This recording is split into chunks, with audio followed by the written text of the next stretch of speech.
Hello guys, welcome to Shastri trailer breakdown. তো আমরা এখানে দেখতে পাচ্ছি রজতাভ দত্ত পা তুলে দিচ্ছে মিঠুনের গায়ের ওপর। রজতাভ দত্ত নিজের পা মিঠুনের গায়ের উপরে তুলে দিচ্ছে, অর্থাৎ এটা চরম অপমানজনক একটা কিন্তু জিনিস, যেটা হচ্ছে যে রজতাভ দত্ত মিঠুন চক্রবর্তীর ওপর পা তুলে দিচ্ছে এবং এটার অর্থ রজতাভ দত্ত মিঠুন চক্রবর্তীকে হেনস্থা করছে, অপমান করছে। এবং মিঠুন চক্রবর্তী কিন্তু সিকিউরিটি গার্ড। এরপরে আমরা দেখতে পাই একটা চার চাকা গাড়ি এসে সাইকেলে ধাক্কা মারছে। এই যে চার চাকা গাড়ি এসে সাইকেলে ধাক্কা মারছে, সাইকেলে বসে আছে মিঠুন এবং আরেকজন যে পিছনে, সেটা হচ্ছে মিঠুনের ছেলে আয়ুষ। এই যে চার চাকাটা ধাক্কা মারছে, মিঠুন এবং আয়ুষ উড়ে যাচ্ছে।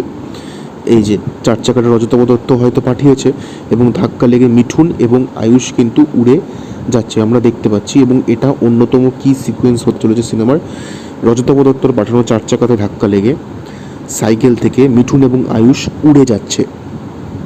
এরপরে যদি দেখি তাহলে দেখতে পাবো যে একটা শ্রমিক ধর্মঘট, যেখানে বলা আছে যে বকেয়া টাকা দিতে হবে। ঠিক আছে, পোস্টারটা যদি ভালো করে আমরা দেখি তাহলে লিখতে হবে, লেখা আছে বকেয়া টাকা দিতে হবে।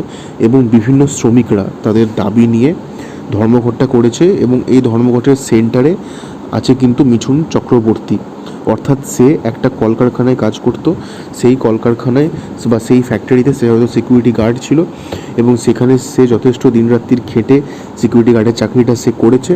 কিন্তু তা সত্ত্বেও মাসের শেষে যে নগদ মাইনেটা তার পাওয়ার কথা, সেই পারিশ্রমিকটা তার হাতে তুলে দেওয়া হয়নি। সুতরাং তার ভাগ্য এতটাই খারাপ এবং এখানে আমরা তাকে একদম বিধ্বস্ত অবস্থায় দেখতে পাচ্ছি এবং কলকারখানার সমস্ত শ্রমিকদেরও এখানে দেখতে পাচ্ছি। তো এরপরে আমরা দেখতে পাচ্ছি যে ওই যে প্রথম সিনে যেখানে আমরা দেখেছিলাম যে রজতাভ দত্ত মিঠুন চক্রবর্তীর গায়ে পা তুলছিল, এখানে কিন্তু আমরা দেখতে পাচ্ছি উল্টো জিনিস। এখানে আমরা দেখতে পাচ্ছি যে রজতাভ দত্ত বসে আছে এবং তার গায়ে পা তুলে দিচ্ছে মিঠুন চক্রবর্তী। অর্থাৎ যেটা আমরা প্রথম সিনে দেখতে পেয়েছিলাম, ঠিক তার বিপরীত চিত্র কিন্তু আমরা এখানে দেখতে পাচ্ছি যে রজতাভ দত্তর গায়ের ওপরে পা তুলছে মিঠুন চক্রবর্তী, অর্থাৎ সে বদলা নিচ্ছে। তার মানে বোঝা যাচ্ছে যে মিঠুন চক্রবর্তী কিন্তু এখন যথেষ্ট বেশি সম্মানীয় পদে আছে এবং যথেষ্ট বেশি সম্মান অর্জন করেছে বলে এটা করতে পারছে। চলি এর পরবর্তী সিনে। তাহলে এখানে আমরা দেখতে পাচ্ছি দেবশ্রীর কাঁধে মাথা দিচ্ছে মিঠুন চক্রবর্তী। আমরা বুঝতে পারছি একটা ক্রাইসিস সিচুয়েশন।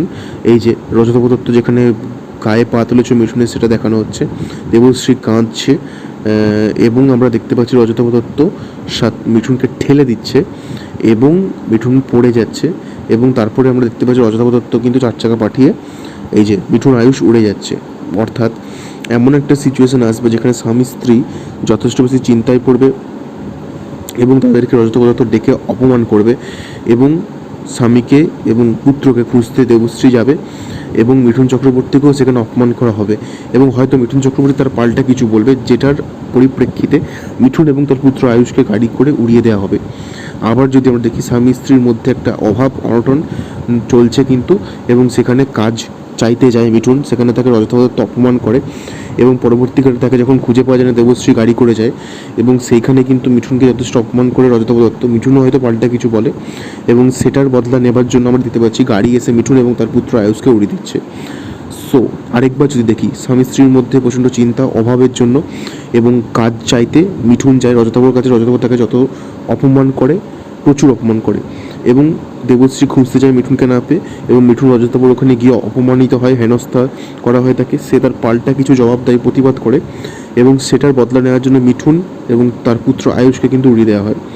সুতরাং আমরা কি জানতে পারলাম যে এখানে রজতাভ দত্ত প্রথমে অভাবে ছিল, মিঠুনকে কাজ তো দেয় না, অপমান করে এবং মিঠুনকে ডেকে পাঠায় এবং মিঠুনকে এবং আয়ুষকে খুঁজতে না পেয়ে দেবশ্রী কিন্তু যায় এবং মিঠুনকে যথেষ্ট অপমান করে রজতাভ দত্ত ঠেলে দেয়। মিঠুন তার প্রতিবাদ করতে গেলে তার শোধ তুলবার জন্য মিঠুনকে এবং তার ছেলে আয়ুষকে কিন্তু গাড়ি করে উড়িয়ে দেয় রজতাভ দত্ত।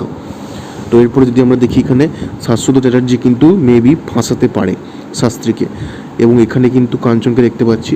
এখানে কিন্তু শাশ্বত কিন্তু যথেষ্ট একটা ঘোরালো চরিত্র হতে চলেছে এবং কাঞ্চন টাকা অফার করছে মিঠুনকে। এবং যদি দেখতে পাই এই যে একটা নোট নিয়ে শাশ্বত হাসছে এবং তারপরে আমরা দেখতে পাচ্ছি অনেকগুলো টাকার নোট, অ্যাটাচি ভর্তি টাকার নোট কাঞ্চনের। এখানে কিন্তু শাশ্বত চ্যাটার্জি ফাঁসাতে পারে মিঠুনকে, এবং এখানে কাঞ্চন মল্লিক কিন্তু প্রচুর টাকার অফার করবে মিঠুনকে।